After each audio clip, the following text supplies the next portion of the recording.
Tonight on Things I Think I Know, we're going to talk about wide receiver room for the Browns. So, Q, the room as it stands, coming back in 2025 is Jerry Jeudy, Cedric Tillman, and David Bell, who played well before getting hurt in a short stint. Then you've got Michael Woods and Jamari Thrash, and then somebody named Caden Davis. But so really, you have Tillman and Jeudy and Bell. You have Thrash there, but he has not shown much in his rookie year. I mean, you'd like to see him come along, but We're you talking about who's need going to make the roster. It's those three are pretty yeah. sure locks to be on the roster, right? You need some movement here in this room, for real, especially considering the quarterback situation and that the kind of goal that, as we've talked about this offseason, is to make playing quarterback for the Cleveland Browns easier in 2025, right, with a run game, and especially here as far as wide receivers go. Now, we know Andrew Berry has made a trade for a receiver each of the last 3 years to bring in someone. So he traded for Cooper, then Elijah Moore, then he traded for Jerry Jeudy. So we know he likes the trade market. We know they don't like the free agent market at the wide receiver position because you're going to overpay. It's just built into kind of the free agent market. And most good receiver, very rarely does an elite receiver make it to free agency, Q. You may see it with Higgins, but I still think they probably tag him and try to trade him maybe. I don't know. Did they not tag him already? I think they did, actually. Yeah. So I know that the deadline isn't up yet, and they said they were going to try to negotiate in good faith, and then tag him. So it doesn't really either way. If he's not tagged yet, he will be. So what we're looking at is I thought we'd look at trade candidates first and see if you think any of these are realistic. These are kind of the names that are out there right now. The first one that I see, and I see this brought up all the time, Q, is Garrett Wilson in New York. Wilson had a sideline blow up late in the season. Took out his frustrations kind of on the coaching staff, and vented all that stuff publicly. But they've got a new regime in there with Aaron Glenn and Darren. I don't know how to say his name, Mogi, maybe. And to make it right for him, they're going to try to do that, but they could flip him for substantial draft capital. We'll see if he's willing to stick around with the new coaching regime there. Thoughts on if that's real? This never struck me as realistic. I think there's a disconnect here, right? With Garrett Wilson and what his value is going to be. I mean, he's been productive every year he's been in the league. He's been a 1,000-yard wide receiver here, right? So, like, what's the value going to be for him? I find it hard to imagine that a new regime gets there in New York and says, hey, this guy who's 24 years old, who's had 1,000 yards every year, we're just going to punt that guy and see what else we could do. Maybe if they didn't fire the old regime, and maybe like if the coach was tired of him, that was a situation that felt a little bit more realistic. But in a situation where Aaron Glenn's getting, I think he's going to at least spend 1 year saying to himself, hey, we could fix it. Think about it like this. If this were the Browns, you would want the Browns to try to figure this out for a year 100%. and not trade them, right? So, 100%. I can't apply logic that I would think would be very faulty for Cleveland to another team just because it benefits Cleveland. So, exactly. I agree with you. This is, and he's on the rise too. 7 touchdowns last year, frustrated Even with the whole Aaron Rodgers thing, but it seemed like that whole everybody got fired because of that whole Aaron Rodgers thing, yep. right? Like, so it seems like everybody was frustrated with it. His success percentage was 53.9% last year, which was up about 10 points from the year prior. So he's getting more productive and more useful on the field. He was more efficient with his receptions versus targets. Had 101 receptions on 154 targets, where the year prior he only had 95 receptions on 168.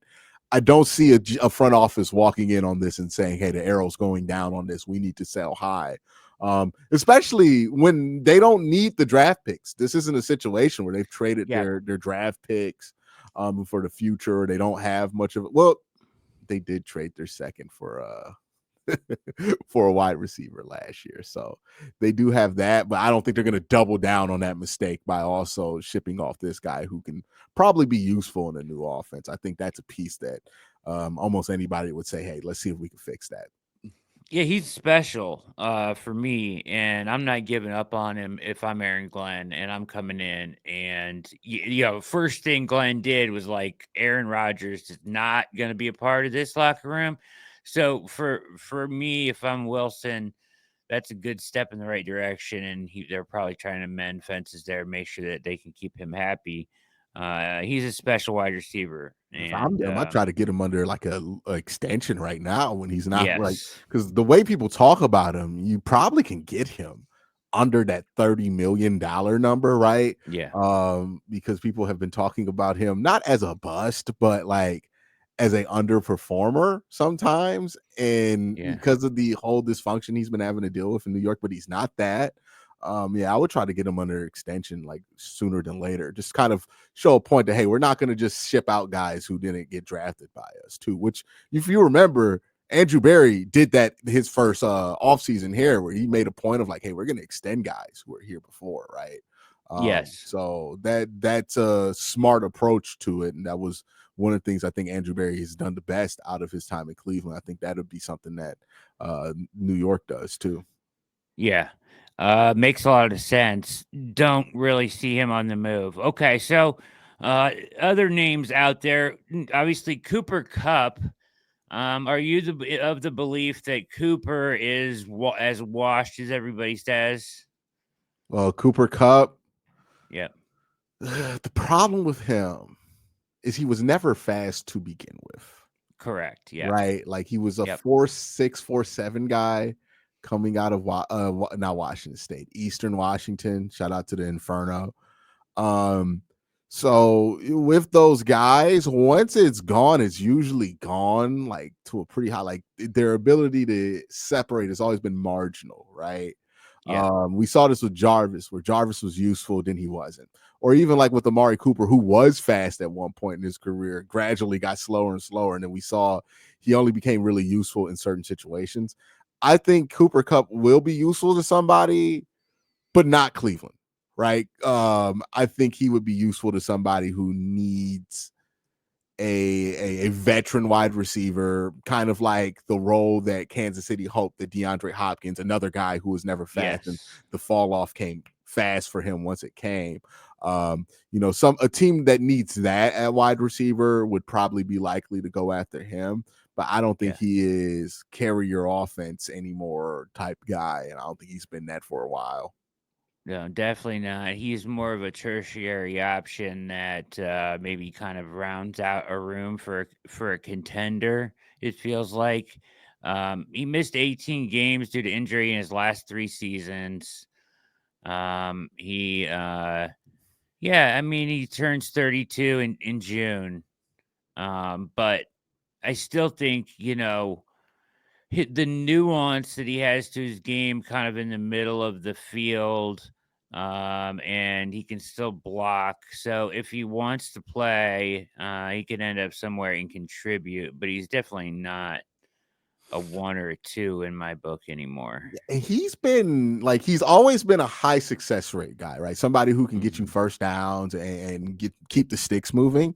Yep. But he's never been like high production guy. Like he had the 1,900-yard year, but he's only had 2 1,000-yard seasons in his career.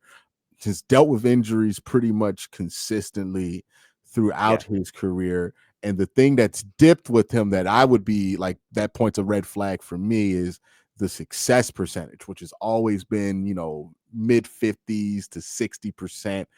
That's really his bread and butter as a wide receiver. It dropped in 2023 to 49.5 and then drops again in 2024 to 47. And the efficiency is dropping with it, right? So that to me feels like, oh, he's really was only had like 700 yards because teams were willing to give him that target amount that a Cooper Kupp would demand, but not necessarily because he was that not explosive, but that efficient of a wide receiver to be able to be super productive for you anymore. Yeah, absolutely. Yeah, so I mean, I don't see this as a real option, really. The next guy I'm intrigued by, I don't know what they're gonna do here. So let's talk about this one. The next guy that keeps popping up on lists is DK Metcalf. You're laughing. If there's an odd man out in Seattle, it may be Tyler Lockett, who is 32 and has a $30.9 million cap hit next year. Metcalf has only 1 year on his deal.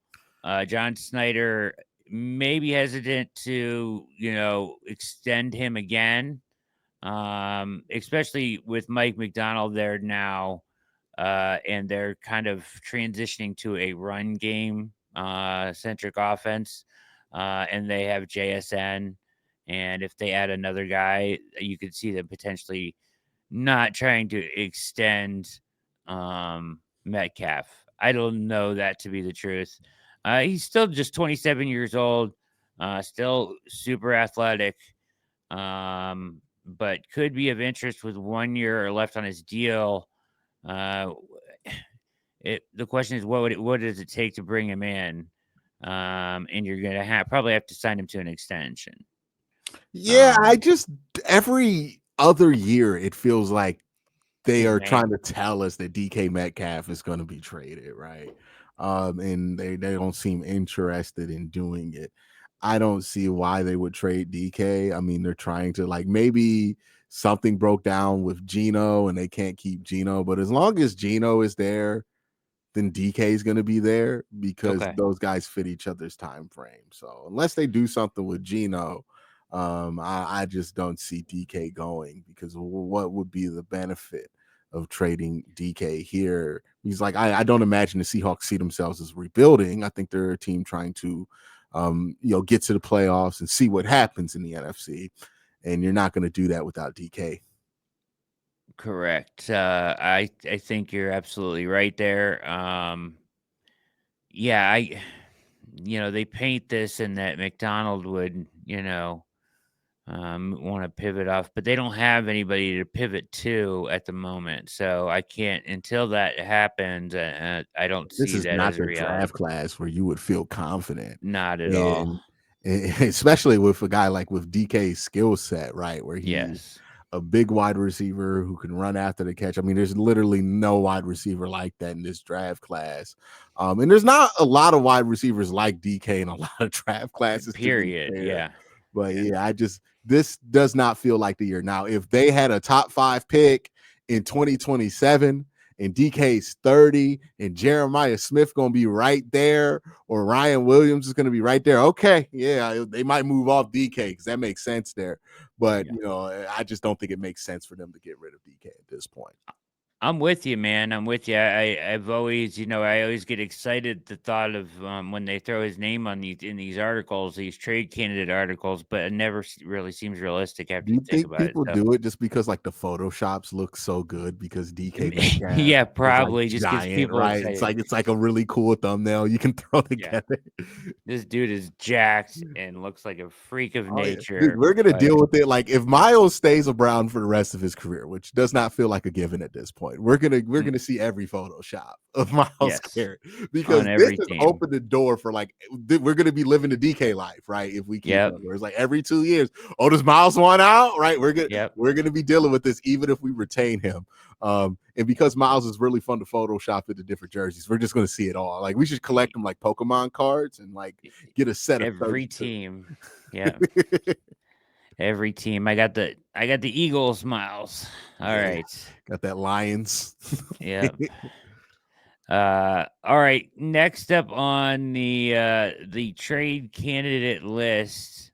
This one is a realistic. I don't know if you want him though, is the question, right? So Deebo Samuel.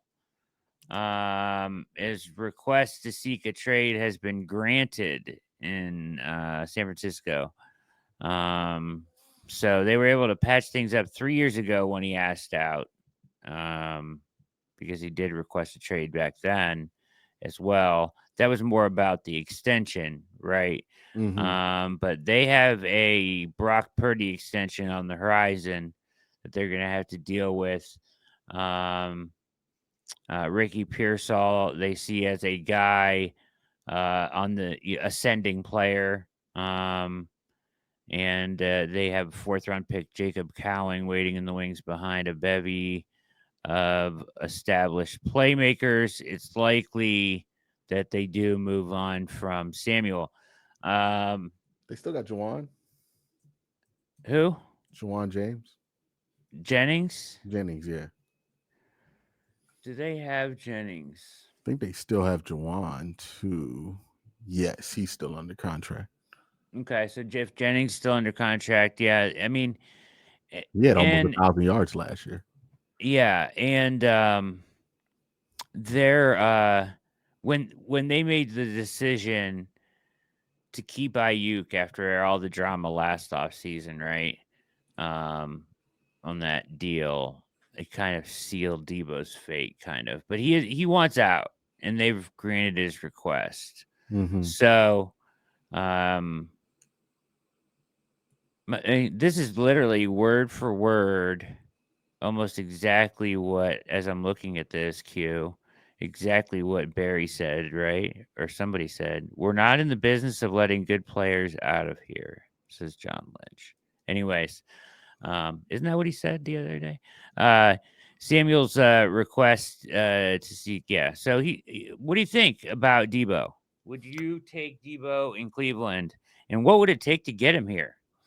That depends on the price, right? Like if Mhm. you want me to spend a fifth, well, what's Debo's contract look like too? I think that matters as well. But It's as long as expensive. if you're asking for like a day three contract for, I mean, a day three trade comp package for him, and the contract is not something that creaks over 25 a year, I might be willing to do it. So at 2025, it's about 15, and he wants a new deal, right? Is that part of this? Yeah, I mean, he wants an extension. He's Yeah, done. His that's 2025 is the last year of his deal. Yeah. that takes me out of it. I'm not signing him to a new deal. This guy has running back miles on him. He's going to be 29. He hasn't been as productive as he was in 2021 since Yeah. 2021. He's missed time every year since that season.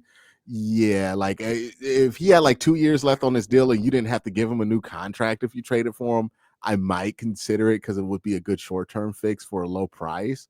But if you're gonna have to give this dude like I'm guessing he wants like 15, 20 at the very least, right?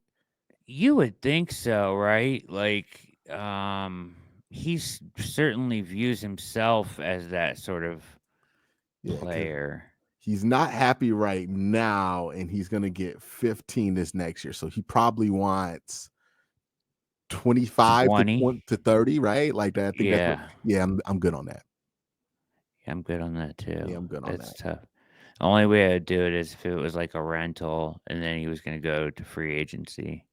Yeah, and even Um, then, like that's a dicey proposition for the Browns to sign a it rental, is. to trade for a rental when It we don't even know who's going to play quarterback this year, right? Like getting a rental is a very like even when they did that with Amari Cooper, which like people don't remember, they traded for Amari before they even had a quarterback in the building.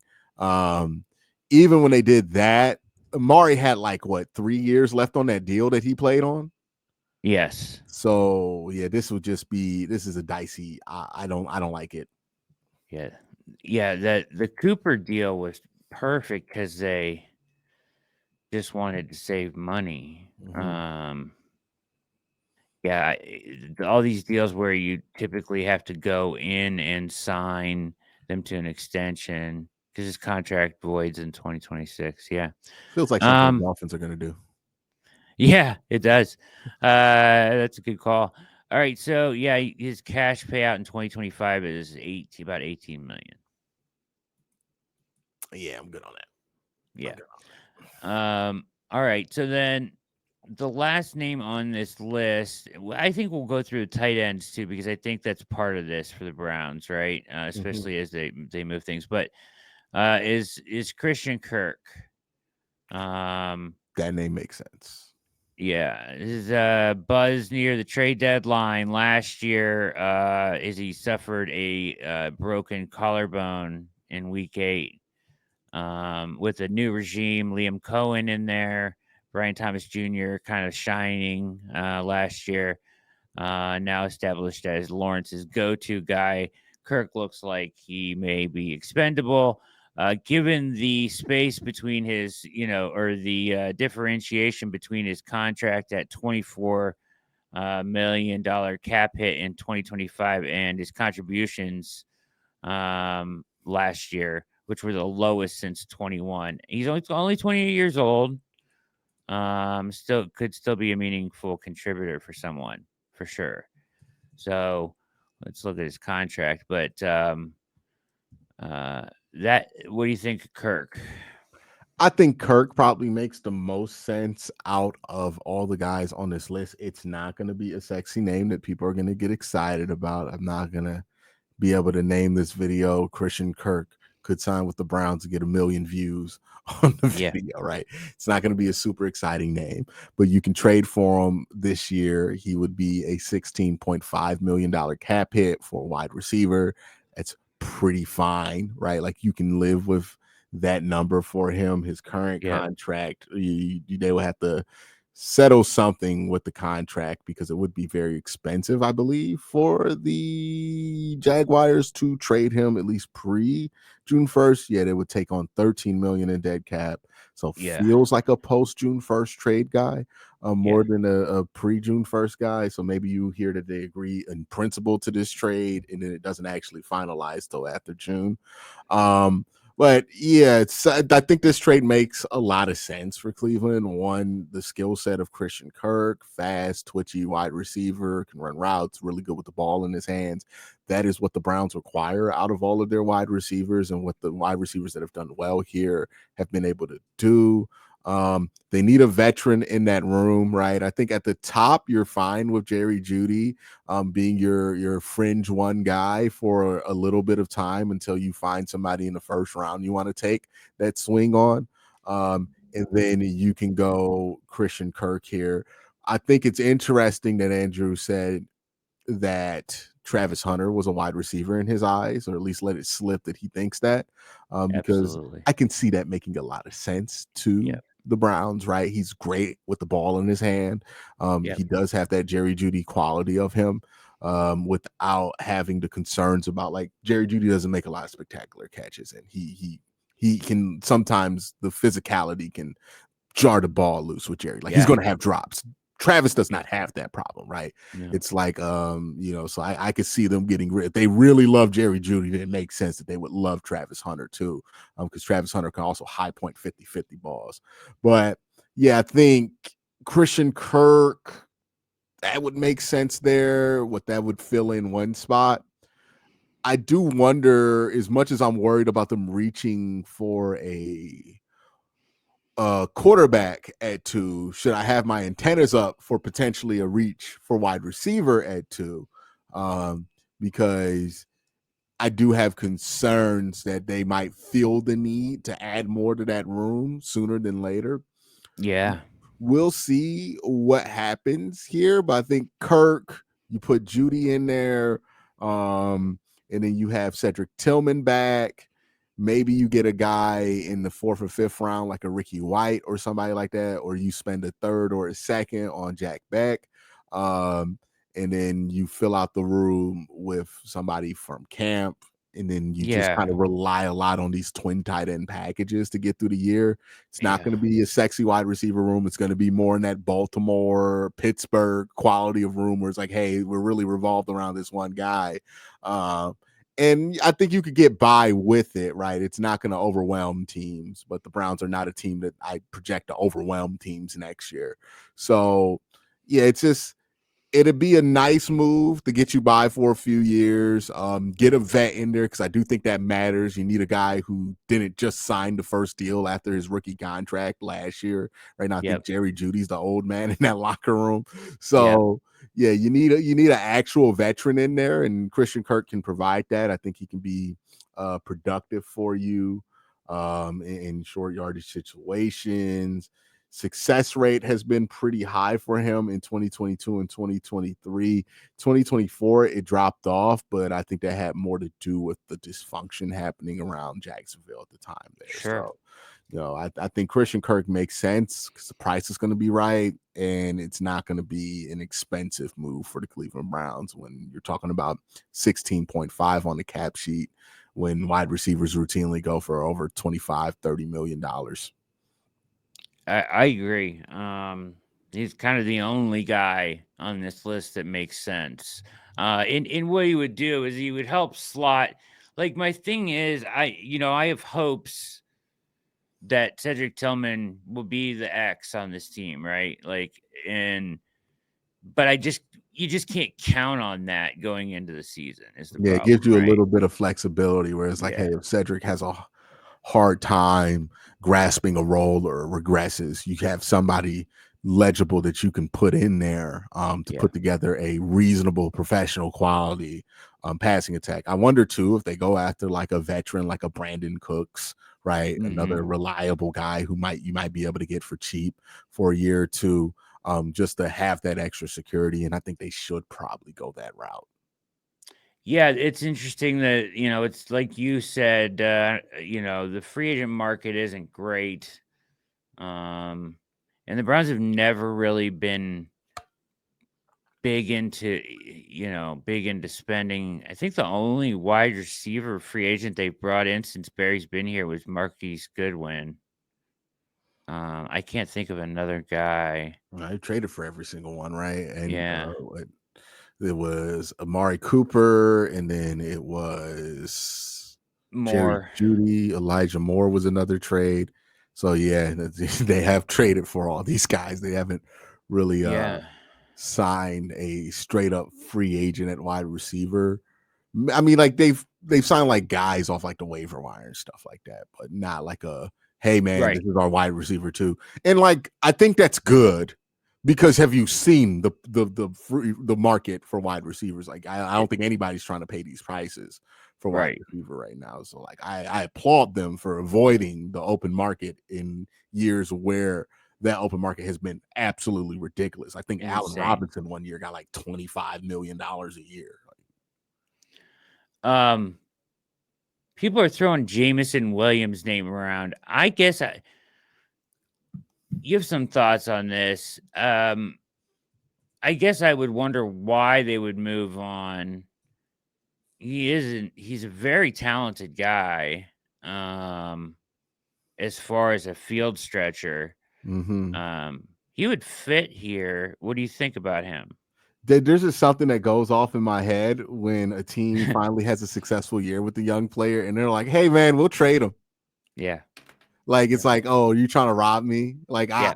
I feel Why? like that's happened a Why? lot. Like the Yeah. Browns did that once with Trent Richardson, where you had that decent rookie year and immediately sold high on him, right? So that's what I worry about is like, hey, if Detroit, who like Brad Holmes, I think he's one of the best GMs in all of football. So like Oh, if he sure. calls you about a trade for a young player, like you got to be skeptical about why Oh, that is. And if that no deal doubt. feels like too good to be true, then you're getting robbed. Like, don't think you're about to outsmart him. So yeah, that's the thing, right? This would require Brad Holmes to sell on a player who's 23 years old, his Yeah. first 1,000-yard season. Yeah. Um, and why would he do that? Right, like what for draft capital? It is you got to make it make more sense that Detroit would want to do it than Yep. what it is right now. And if it can't make more sense, then I'm like, oh, Detroit really like feels like how the unpredictability he has with the ball in his hands is Yeah. actually a major problem, and they don't want to deal with it anymore. Yeah. And that screams to me something that you probably don't want to deal with or trade for. So yeah, that's something that I think about when it comes to some of these trades. It's like, hey man, who's dealing this guy to you? Yeah. Yeah. Why are you trading him? Yeah. Yeah, and at this point in time, too, Yeah. like at 23-year-old, fresh Yeah. off his first 1,000-yard season, I if I got this email, I would report it as spam and then report it as phishing and never look at anything from the sender again because I'm like, nah, they trying to rob me. Like, For sure. For sure. All right. So tell me if you agree with this. At this point, with the room as is, does it behoove them to just try to bring Elijah Moore back on a cheap contract? yeah, it wouldn't make it wouldn't make the least amount of sense, right? Like it Right. would make sense. Like you need vets, right? Yeah, just a He's filler. younger than like Brandon Cooks. He is. So yeah, Only so 25.